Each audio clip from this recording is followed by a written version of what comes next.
we'll get on with our industry session, the one that Satish alluded to, market transformation at the subnational level, the cases from California, and this session is powered by Energy Solutions. At COP26, India's 2030 decarbonization target was announced, and later at COP27, it was taken a step further. Accordingly, India will prioritize in a phased manner. These commitments give us hope, but also put a responsibility on our shoulders to contribute as much as possible to this growing momentum on decarbonization. Subnational market transformation by assessing new technologies and integrating them with policy development is the way forward. This session will give us a closer look at case studies from California, assessing tech, its scalability, and addressing the barriers. I would like to welcome on stage our session chair, Mr. Daniel Cornejo, Vice President, Business Strategy, Energy Solutions. Daniel leads a cohort of teams in market development and transformation strategy to guide Energy Solutions to achieve large-scale environmental impacts. Daniel and his team focus especially on emerging technologies, new markets, product launches, policy engagement, environmental social justice, and strategic planning. Welcome, Daniel. Our panelists this morning, Shri Swatantra Kumar Singhal, Chairman, Haryana Renewable Energy Development Agency, HAREDA. Sir. Shri Singhal has 44 years of work experience, especially in the sectors of hydro and solar power projects. He was also Secretary of the Ranjit Sagar Dam Construction Board. He is a Master of Engineering from IIT Roorkee. Overall, Shri Singhal has excelled in his roles as an administrator, planner, arbitrator, consultant, advisor, and many others. Welcome, sir. Mr. Bijit Kundu, Strategy and Policy Fellow, Energy Solutions, Bijit. Hi. Bijit focuses on developing new markets for consulting services. He has over 15 years of strategic planning experience. He also served as a director-level consultant to private and public sector entities, notably electric utilities and state, federal, and international energy agencies. And last but not the least, our very own Dr. Bhaskar Natarajan, sir. Director Program at AAA, Dr. Natarajan has worked on projects supported by World Bank, USAID, ADB, UNDP, just to name a few. He also has extensive experience working with NGOs at the grassroots level, implementing projects to deliver benefits to the local population. Dr. Natarajan has also worked with the private sector in planning and implementing projects related to carbon financing. So this is our industry session on market transformation at the subnational level, the cases from California. The session is powered by Energy Solutions. Daniel, over to you.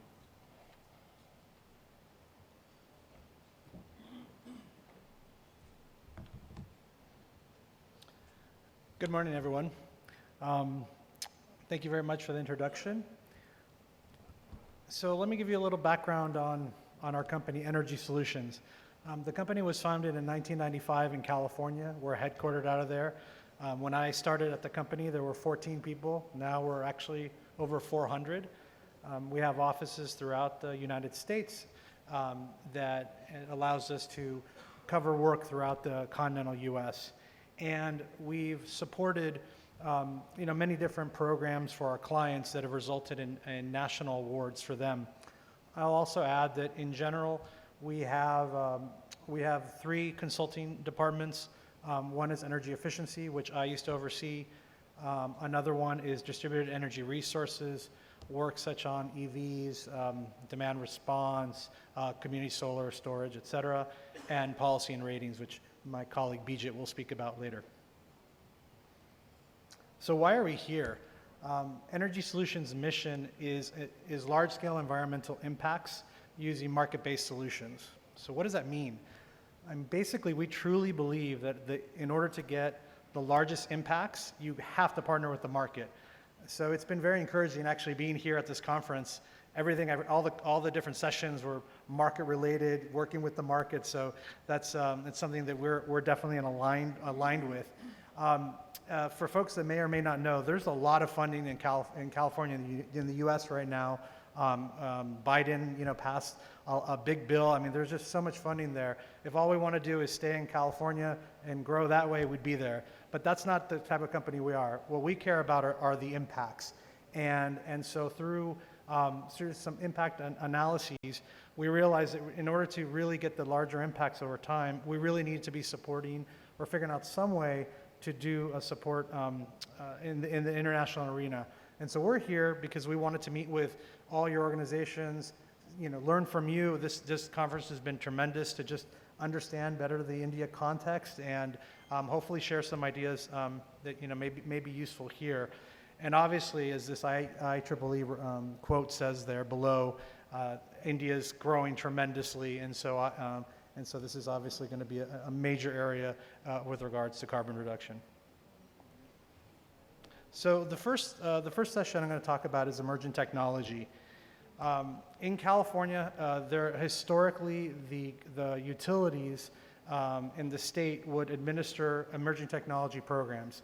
They basically, test different technologies, identify them, as well as demonstrate, how not only the viability of the technology, but delivery methods.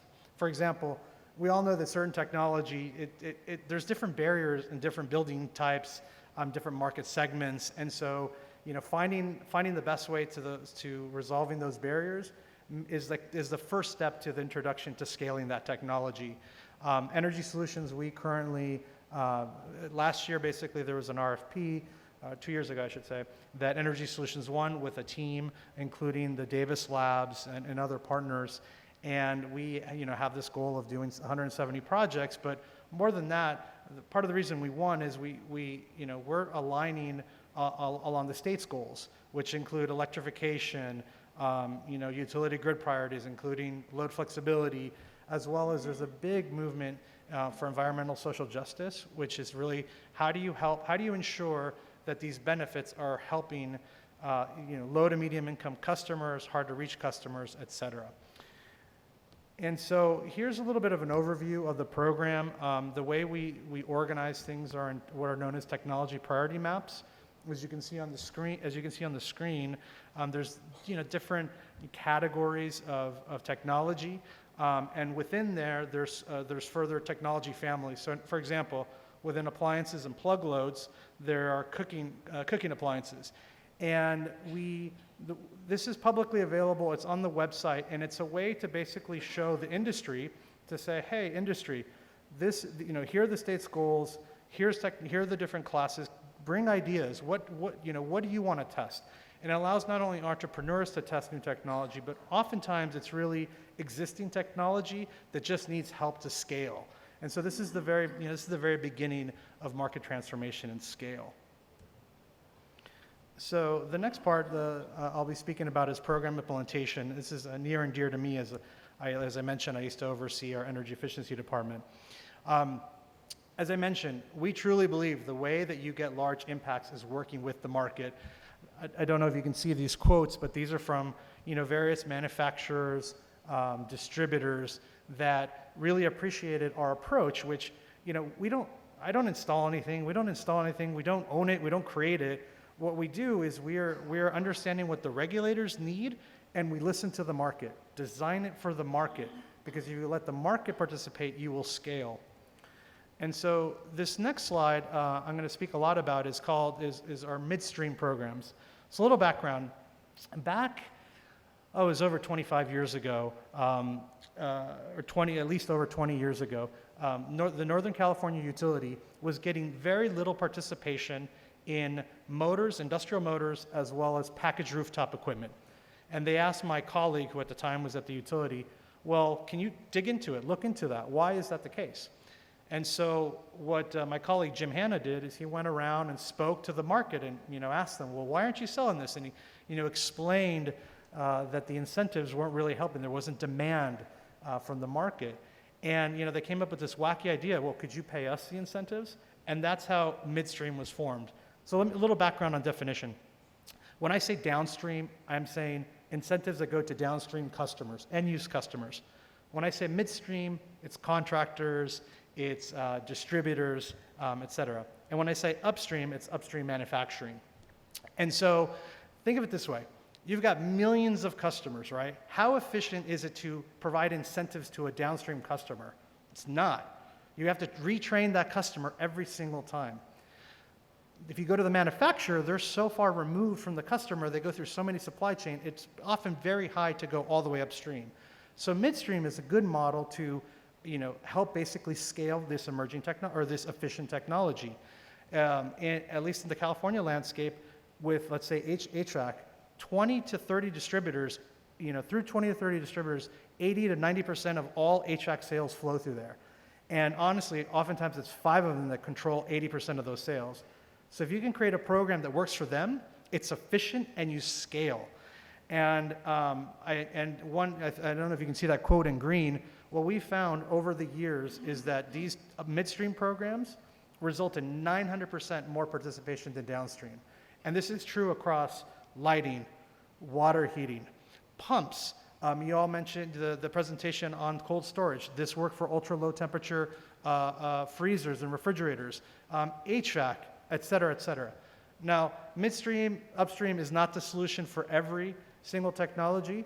I will say, for example, consumer electronics, it was through retailers was the key market actor, but I will recommend find the market actor the furthest upstream where a majority of the sales flow through and design the program for them. Keep it simple, and that's how you're going to scale technology. And where this ties into market transformation is that over time, you will basically, when you started with a certain tier of efficiency for rebates, you raise that tier because the market's selling more of it. You stretch it, you stretch it, stretch it, and then you lock it in with codes. So this next program is Tech Clean California. And just very recently, in July 2002, our governor really put an ambitious goal of having 6 million heat pumps installed by 2030. And that 50% of that, the benefits must support low-income households and disadvantaged communities. Now, to put it in context, in California, the main, there's a couple things. The reason they targeted this is because to decarbonize buildings, you need to address space and water heating. That's where a grand majority of the savings are. In California, gas is the predominant fuel for heating, for both for water and space heating. And so it's going to be very hard, right? You're having to convert contractors that used to be plumbers with gas and get them to sell electricity. It's not straightforward. And I think with all these examples, the last midstream slide, for example, that I showed you something that took 20 years to get it working. In this case, here's a new program that the state, it started with the state, someone authoring a bill and legislation, the governor setting a goal, then they're having our RFP. We won, that's another one that Energy Solutions won. We won that was highly competitive. And initially we were very concerned, how are we going to get this to work, right? But it's a very big challenge, and the way we handled this is truly a much larger market transformation effort, and so we approached it from 3 different pillars. The first one was, how do you spur sales of new technology? How do you do that? And we start that with, let's say, statewide incentives, really like spur the market, right? But that's not going to get you to the 2030 goals. The money to get there is too much. No one has the money. I mean, you just don't have the money to really truly decarbonize the buildings by that date. So instead, what we did is we also proposed a lot of scalable pilots. Now, this is very interesting. Energy Solutions won this work, but we basically issued RFPs to the community. So the community, of other companies was providing ideas that they test, which allows them to continue doing that work. And so what we were basically doing was trying to see which of these pilots would then translate statewide. Some of those were on financing, tariff on bill financing that would allow, customers can't afford it, right? How can you have some innovation in financing? A lot of it was, I heard a lot about smart meters the other day. It was using smart meters to locate, customers that would be more interested and more prevalent from purchasing this equipment because it would save on their utility bills. So those are just some examples of how you can pilot and then scale it up. And the last one's very interesting. This is something, we were previously involved in the California Solar Initiative, and it was, again, this takes time, right? And there's many challenges. It was 10 years of block grant funding, and what we noticed is that our information systems team, because we're based in Northern California, we have a lot of staff that used to work at Google, Apple. They've already had a career, and they're like, I want to do something else. And so we're fortunate that they support us. And what they do is they support our rebate programs in this regards. So what they did is they really took all this data, and with tech, we're using the same model. You take that data, and then you make it publicly available. Why? Well, think of it from a customer. A customer can say, oh, here's a piece of equipment. I should purchase it from this contractor that's giving me a competitive price. Finance really liked this. We saw that the state of New York, we had a lot of traffic in New York. Well, why? Because private capital from New York was using the information to then securitize and then help bring down the cost of PVs. Now that, in combination with China obviously stepping up their manufacturing of solar panels, really accelerated the development and transformed solar panels in California, and so that it's a viable industry now. It's really interesting. Even when I talk to my friends in Boston or Massachusetts, it's so expensive there, but in California it's working. And so this is a good example of it can work in regional and then spread. And so we're using the same design philosophy with heat pumps, and we think this can work with other decarbonization targets. So to wrap up a little bit on, at least on programs, here's just some initial lessons learned. I mean, we're in year 2 of a 4-year contract with the hopes of then having the state is going to be issuing more and more, longer funding periods, because tech was really to prove it out. Could this be done? It's overwhelmed. The answer is overwhelmingly yes. The state supports it. Now they're going to invest more because they're seeing that contractors are getting trained, that customers are getting the benefit. And so I think I'll just add that, in here, this the customer education outreach was really interesting. You had to retrain the workforce. That was very key. And we've been implementing programs for a long time. We listen to the market. We make it simple. Well, we had to go back and iterate and make it even more simple. And I'll close with this before I pass on to my colleague Bijit. All this work we talked about has its challenges, but I go back to the market-based. It resulted in lots and lots of jobs. And it's not just engineering jobs, it's marketing jobs. It's people that don't like to be in a desk that go out and speak with the market. It's project management jobs. It is also technical jobs. And so this is just an example of, programs at the state level. It started in California. These midstream programs that I talked about, we have the largest market share of implementing that. We're the first ones to do it. It's only now in the past 5 years that the rest of the US has really taken off with those programs. So India, it's really interesting. India also has the model with states that you could compete with ideas, and you have the philosophy. So encourage you to consider that. And with that, I'm gonna pass on to my colleague, Bijit, who's gonna speak about codes and standards.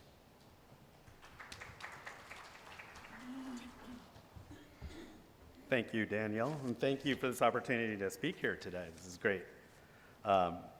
So I'm going to be talking about kind of a third lever, so to speak, and it's obviously more of a policy tool, minimum energy performance standards and building codes.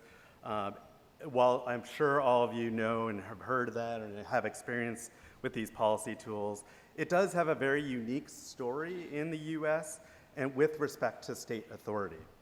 I should note I'm going to be spending most of my time referencing MEPS here, but many of the same concepts I talk about in the next 5 minutes or so, they can apply also to building codes as well.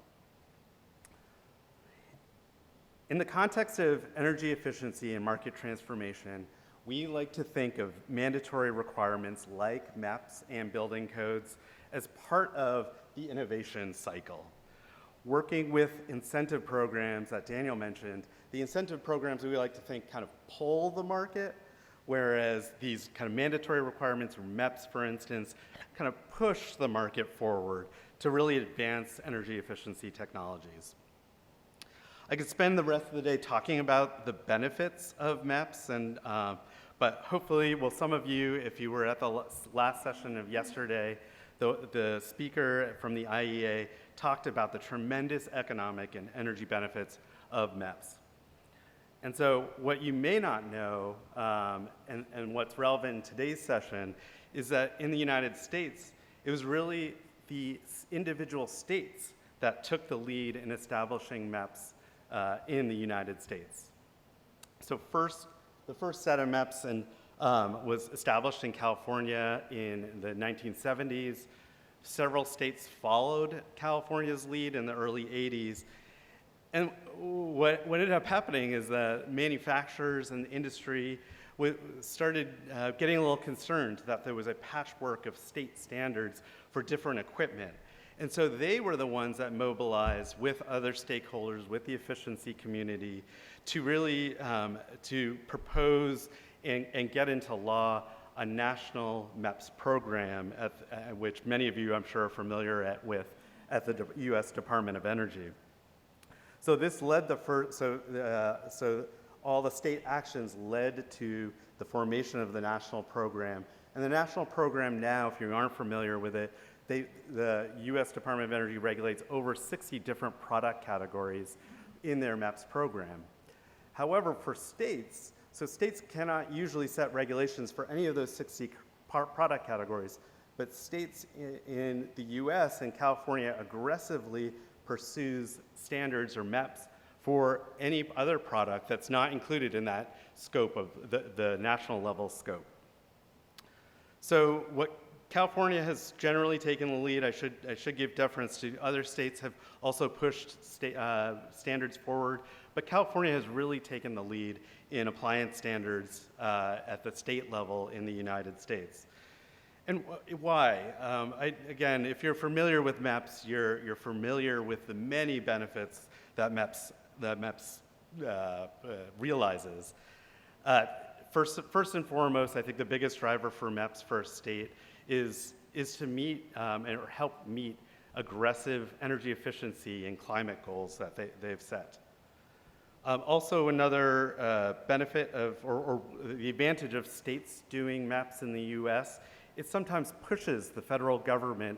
If the federal government knows or if industry knows that a certain state is going to set a regulation in their state, that might spur action at the national level. So that benefits everybody in a country.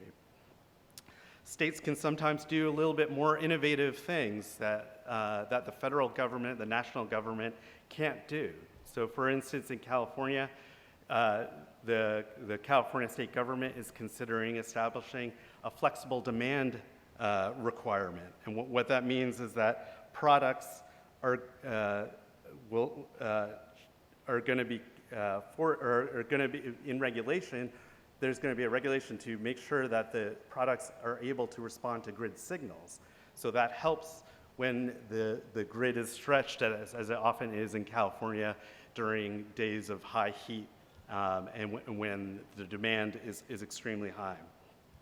So you can take these innovative approaches, or states in the US can take innovative approaches that the federal government can't do, and again, they can be more aggressive. For instance, again, in California, the drought is always prevalent, and so California has made aggressive standards on water-consuming products like toilets and urinals to make them more efficient given their respective environment and the fact that we're in severe drought conditions. So obviously there are a lot of benefits, and this shows the tremendous amount of electricity savings from codes and standards, so appliance standards and building codes, just in California. So you can see, as compared to some of the program types that my colleague Daniel was talking about earlier in this talk. And of course, I'm not going to oversee the many challenges with state-level mandatory requirements. Namely, number one is compliance and enforcement of standards, state-level standards. You know, you're dealing with trade across borders, so that's certainly an issue that we've had to deal with in the several states that we worked in the U.S. You also need the political mandate. You saw the quote from the governor of California on heat pumps, and you need to have that mandate, the political mandate, at the state level. And again, working with states like New York and California, we've been able to get that political mandate to push forward on mandatory requirements. And you need the knowledge and expertise, of course, that hasn't been established in all the states.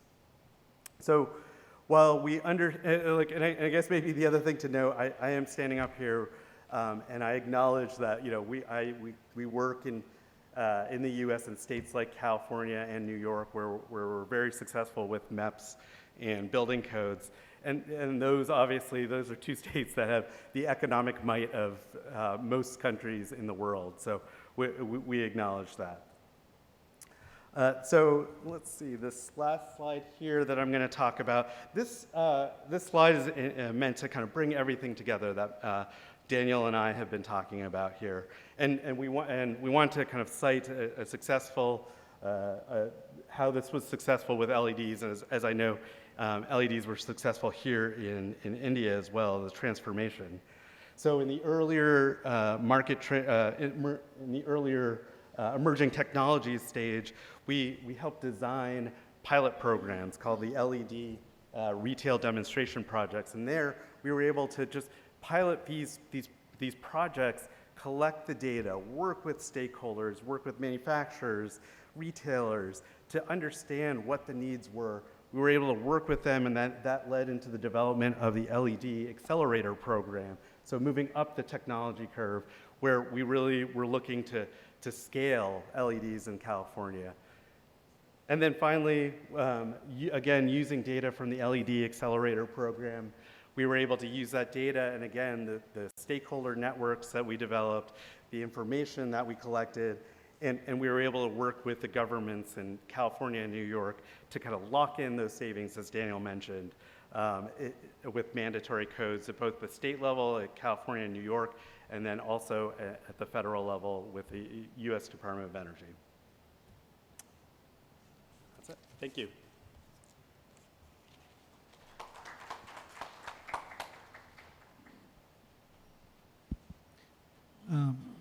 Is this on? Okay, great. Well, thank you, Bijit.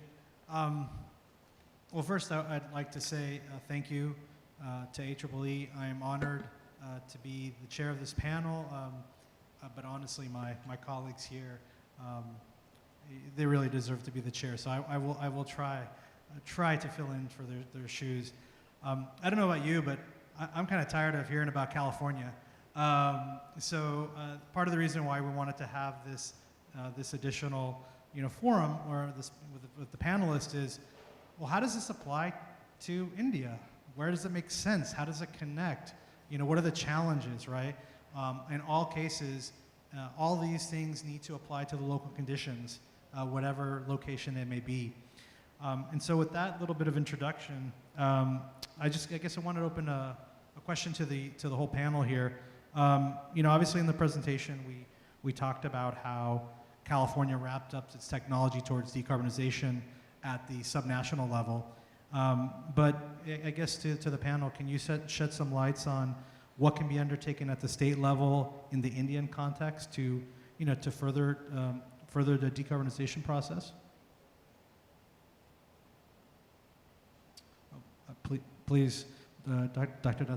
Natarajan. Thank you.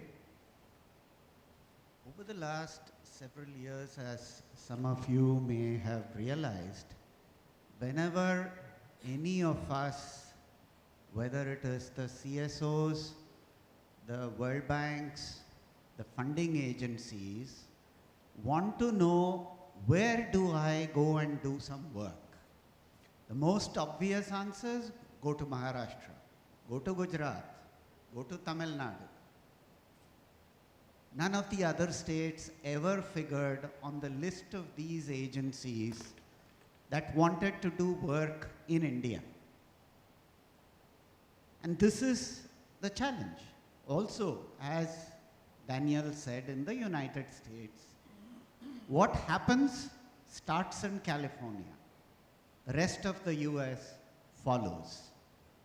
There is a slight difference between California and the Indian states. First is that California need not depend on the federal government for money.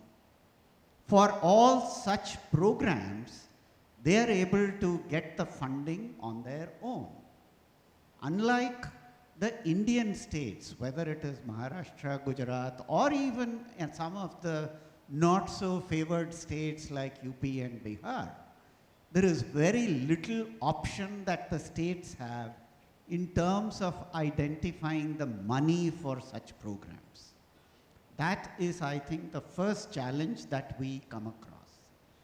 To that extent, I would say that we need to understand, how did California find the money? How much is the order of money in a year for such programs? Is it $1 billion? Is it $2 billion? And what part does it provide of the total energy bill of California? Is it 5%, 2%? In India, at the state level, the states have severe challenges in not just raising the money, but in trying to implement or design certain programs on their own, for the simple reason that a lot of these things are driven centrally by the Bureau of Energy Efficiency. The MEPS program that you referred to, California did a number of these things, and you saw the technology development demonstration programs, 170 projects. I'm not aware of any state taking the lead in such demonstration programs. It is either the central government, the MSME ministry, ESL, or UNIDO and such other agencies. But the states have to work with these agencies to make sure that they are able to provide an enabling framework. That is something that the states have to do, and through the State Energy Efficiency Index that AEEE has been working on, we have been able to sensitize the states to say that you are not just sitting there collecting data from consumers. You have a more active role to play, and this is something that I definitely believe there is a need to understand the lead that California has taken in some of these initiatives. And I'm not even addressing the money part right now. That will come later. The states have to show leadership in designing programs, and I am told that the Bureau and the MSME ministries really have no shortage of funds. There is a shortage in terms of thought leadership. Let me stop here and perhaps have the other panelists make some comments. Any other comments from the panelists about, you know, how these strategies can be undertaken in the Indian context? Well, so let's actually, I want to stick on one thing you were mentioning, Dr. Natarajan. So you mentioned AEE's, you know, state energy index. Could you shed a little bit of light on what is your opinion, how significantly have the states progressed in the progress since, you know, since this index was developed? The State Energy Efficiency Index is now been running for about 5 years. In the first round, there was a lot of challenges, constraints in terms of reaching out to the states to say that this is for your good. This is something that you will be able to use and learn from some of the other states that have done well. The problem was that the states thought that they were going to be pulled up if you're not doing too well. The challenge also was that most states did not have the data that we wanted across some 70 plus parameters across all the end-use sectors of residential, commercial, industries, municipal, agriculture, utilities, and so on. So we had to really handhold them to say, tell us what do you have, and we will see how best we can do to adjust it. As we progressed in the last version that we did, the states had enormous amount of data. They had already started collecting this information. Because one of the things we said in the last version was that I don't want your data per se, but I need you to give me evidence of that data. Where did you get these numbers from? Who gave you these numbers? And do you have confidence in these numbers? Because these numbers will now become public. And to our good fortune, almost all the states did provide a fair amount of documentation on where this information came from. So to that extent, I would say in the last 5 years, the states have become much better prepared in terms of understanding the role of efficiency in their own states and in terms of deciding what should go into their energy efficiency policy statement that they bring out every 3 to 5 years. I'm a big fan or proponent of this state strategy. Just a little context. Similarly, in the U.S., there's ACEEE puts out these state rankings. California would win many years. Well, there was about 5 years in a row where Massachusetts was winning. We have an office in Massachusetts, and one of my colleagues would always bug me that Massachusetts was #1. I'm originally from California, so it's meaningless competition, but it still bugged me. And I honestly believe that the state of California just went bazonkers. They went crazy, and they are funding everything now, and only recently are they back on top and #1. So I do see a lot of states. There's nonprofits within the states will form, and they will push on their state to grow. Some don't care, some do. And so it is a very effective tool. So yeah, a big proponent of it. So we've heard a lot about how everything's so centralized. So I guess, Doctor, similarly question, what are some strategies that we can capture new innovative ideas to accelerate the development and adoption of decarbonization technologies at the state level in India, given this centralization? Thanks. Decarbonization is something that has started to come up as a concept and idea over the last few years. The states still have to get a good grasp of decarbonization. At the moment, their focus is renewables. The rooftop program, the grid connected program, and this is what they are focused on at the moment. At this moment, their target is how can I help the central government in their 500 gigawatt targets and in terms of reducing the non-fossil fuel contributions. While the states are expected to play an important role, the central government has decided, as we heard yesterday, 150 million tons of oil equivalent. The states are going ahead with programs to identify sectors and do that.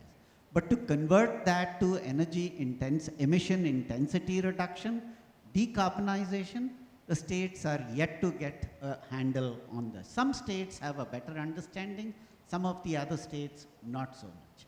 But the important point at the central level is the central ministries have understood the role of decarbonization, and their approach is twofold. One is, of course, reducing the energy consumption. The 150 million tons of oil equivalent will contribute to that. The second part will be to identify alternate building materials that will contribute to reduce decarbonization. And this is where there are at least, I would say, more than 50 startups that are looking at a number of such alternative materials. They face the usual challenges that startups face. And we are indeed working with several such startups to see how we can get them to the forefront and to see how they can mainstream their products in terms of bringing it to the knowledge of the stakeholders who will need to use it, such as the builder community, the architects community, the designer community. This is where we are. We are hoping that with the national target of 2070 announced, the states will now start focusing more on decarbonization rather than just looking at RE. Well, it's interesting when you're mentioning materials. I think this is actually an opportunity for I mean, really, India or other economies to be the global leader. Embodied carbon's a big topic in the U.S. right now, but there's no dominant player.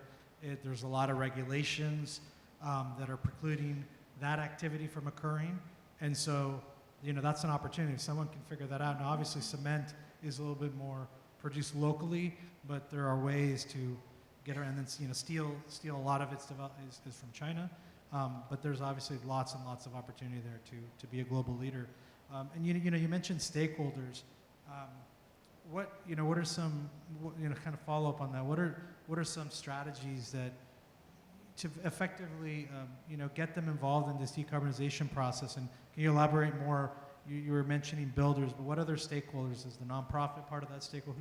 Who do you mean when you say stakeholders? The key stakeholders are, of course, the builders who are building these large towers and complexes and malls and so on. They need assistance from the designers, architects, who are the ones who are going to specify specifications on what material is used, how do you do it, are the materials good enough to last for 60, 70 years, will it have any safety implications, and so on. And this is where we also need to work with the architecture community, the building design professionals community, to make them better aware that there are certain materials that exist that have been tested in some of the government labs for strength, long lasting, and certain other parameters. But there is an important point that we have to see is how do the builders communicate this to the ultimate buyers? Because the builders don't own the buildings that they build in most cases. There are some cases where the builder himself would probably own the building and run it. That means he has a client, and that client has to be convinced that these alternate building materials will ensure A, safety, and B, actually reduced energy consumption in the long run. And this is where we also wish to work with the state and national research laboratories, because testing some of these products, A, is extremely expensive, and it takes a long time, anywhere from 6 to 12 months, for carrying out these tests. And this is where we want to work with the builders associations, the other agencies, and see what we can do to help all these institutions come forward. Great, thank you. Some questions for Mr. Singhal. Mr. Singhal, Harada is well known for promoting a wide range of solar-powered devices that obviously run on renewable energy. And what are some strategies that you're using, that Harada is using, to ensure the widespread adoption of these technologies? Hello.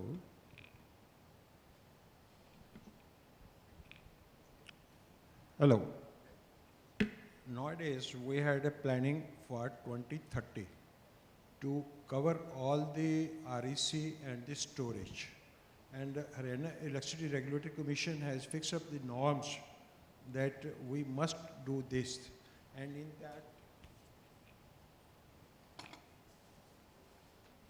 I can say that RPO we have to achieve by 2030 is 43.44 as per the Regulatory Commission notification. And the storage by 2030 is 4% of the energy we are consuming. So in that way, we are very much in our target, and we will achieve this by 2030. Thank you. But can you give us some more, to elaborate on that? Are there some steps that you're doing to, kind of how do you converge between renewable energy and efficiency? Are there some techniques that you're using specifically to sell that into the market, or to highlight that? No, in that renewable energy, at present we are planning for the, that is costing about 3 rupees per unit from the solar energy, and for the round the clock, that is about 4 rupees to 4.5 rupees per unit. And that is below the average, that is 4 rupees 56 paisa. At present, the average we are consuming that 4 rupees 56 paisa, and the round the clock we can get from the renewable energy, that's between 4 rupees and 4 rupees 50 paisa. Well, a question about the market here. So Haryana is the third highest score in the State Energy Efficiency Index. And do you know what steps are taken to ensure that this status maintained? And what does the state have in mind to climb up, climb up and be the most efficient state in the, in the country? Can you comment on that? In this, we are adopting ECBC, that's Energy Conservation Building Code, and in this we are already rated 330 buildings in our state, and we had already adopted that more than industrialist, any building consuming more than 100 kilowatt load, and we will go for the vetting of that energy consumption to control that. Great, yeah, hopefully that helps push you up in the rankings.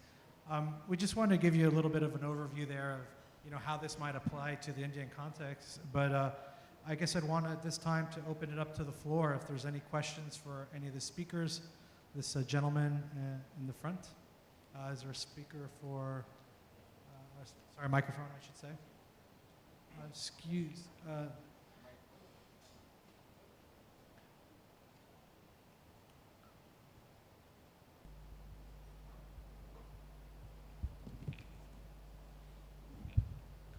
So I'm PK Goel from Eurovent Certita Certification.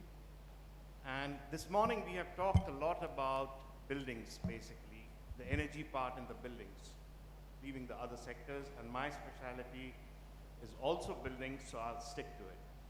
And Daniel and Bijit, we would love to hear from you as to how energy service contracts play a major role in bringing the energy consumption down in the government buildings in California as well as in other states. I have worked for multinational corporations, and over there, as I understand, complete towns in terms of energy consumption are given over to certain private companies, and they manage the energy. The same thing was basically brought to the Middle East also and started up. And it did have some challenges, but it did take root over there, and they are also, as far as the understanding of the private sector goes. And it hangs around over there for years together before getting a response. A lot of the programs in terms of MEPS and other things don't go ahead because we still stick to government labs, national research labs, and when it comes to improving ESCO work and standards of these buildings, we once again go back to the public sector, and you've heard the name of EESL over here come up on 40 occasions. There are youngsters who are starting up startups on the energy field, and these are the people who are at the end of the day going to do the decarbonization if it takes place. And the finance also has to be directed towards these people rather than one single large entity which did a fantastic work as far as changing lighting was concerned. But that's very little value addition. So enlighten us as to how the government interacts with the private sector of ESCOs in the United States, in California, and in other state levels, and does such a wonderful job where payments get done, contracts get executed, energy gets saved, everything happens. Can we basically bring the same model into India? Thank you. I'll take a stab at that. And there's a couple questions in there. I think you were talking initially about labs. I'll get to ESCOs in a second. We refer to energy services companies as ESCO short there. I will say that in the labs, you know, in the States, yes, there are national labs. I was speaking with someone from USAID the other day, you know, how their national labs are supporting efforts here. But that, you know, that's primarily for, let's say, entrepreneurs and testing there. But we, you know, as I mentioned in our ET program, there's a lot of state labs. So there are universities that have those labs. There are utilities that have labs, and some have expertise. For example, gas utilities there are testing out kitchen equipment. The electric utilities are testing out electric equipment. So I think this is AEE's. I'm forgetting exactly how it's, but the triangle of basically the market, the university, you know, industry. I agree with it. You need an ecosystem, and so you need to develop that ecosystem, because then you can have people in the industry that are supporting, like, as you mentioned, the youth going from one part of industry to another that supports the larger area.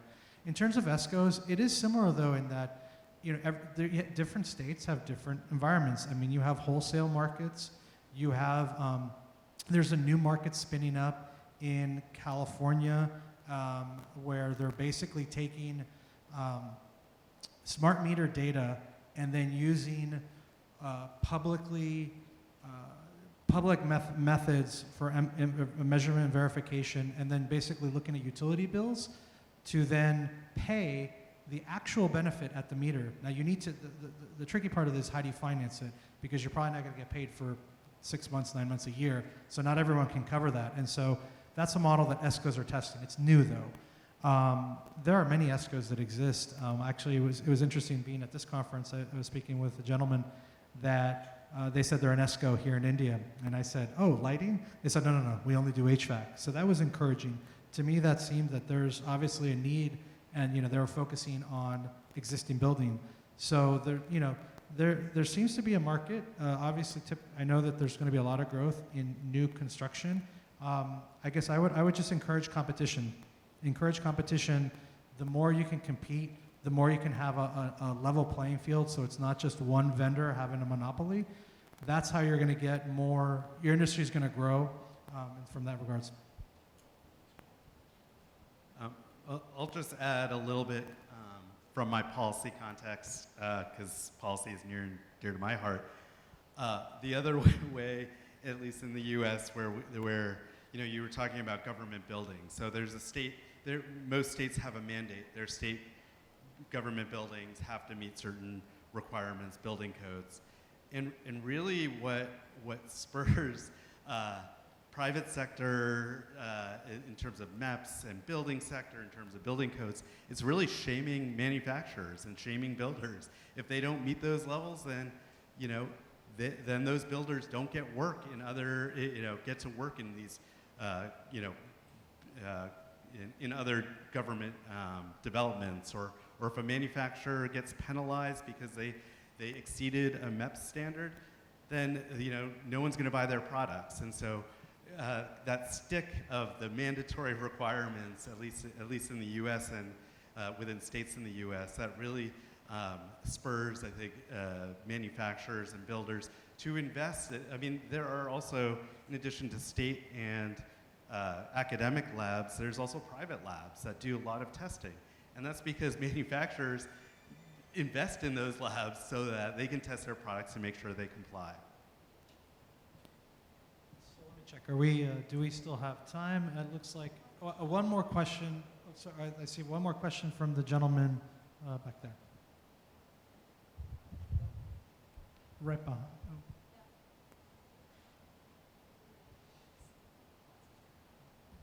And this is the last question. It would be Okay, sure. just in form of interaction what Bhaskar just said. If we see in terms of renewable energy and energy conservation, only few states come forward. You can say Maharashtra, down south, there are few states, and in that I feel we are geographically divided, and obviously our culture, maybe we are united, but different culture, different geographical area, different tradition, different foods. If you see South Indian food may be a business for the North Indian, but that is how we are divided. And North Indian food may be a business to the South. Now, what effect is, what type of program we are implementing? To Haryana example, we say rooftop, even renewable capacity is hardly 1300 megawatt right now. But if we see, is this sufficient or is this the government policy? We are not able to upscale it. But one thing is they have the potential, wind potential highest in the country, downside than in Maharashtra also. Land-wise also, we have expensive land as compared to the other states. Now, but this doesn't mean we should not implement any program. We have an example. We try to government try to push usage of solar pumps in the agriculture sector. So what we feel earlier may be wrong choice of program, but then when we go switch over to this type of program, we installed 50,000 pumps in a span of just 1.5 years, and it is the highest in the country. So right choice of technology, right choice of program does matter. Even second state is, I think they have not even installed 20,000 pumps. They are struggling in, and the reason was that we are having rural population more. We have agriculture as a primary source of income. So that program was a hit. So now right type of technology, unless until we have not chosen upon, we will not able to proceed ahead. So that was the point. Most of these states, even all businessmen try to go for the South, Maharashtra, this and this. But if they come up with the right type of program and technology, obviously they can do the business in Haryana and other part of the countries also. For example, in Bihar, if you go for such type of technology, that is not useful. People are struggling to charge their mobile because they are not even getting, they are ready to pay 100 rupees per unit for charging that one mobile. So what is the use of other type of technology over there? What you will do with the LED light if power itself is not available over there? So right choice always means, if a startup has to see upon that what type of business they want to target in what type of area. Yeah. Doctor, do you want to comment? Okay, well, thank you so much for attending our presentation, and we're available afterwards for the day if you have any further questions. Thank you again.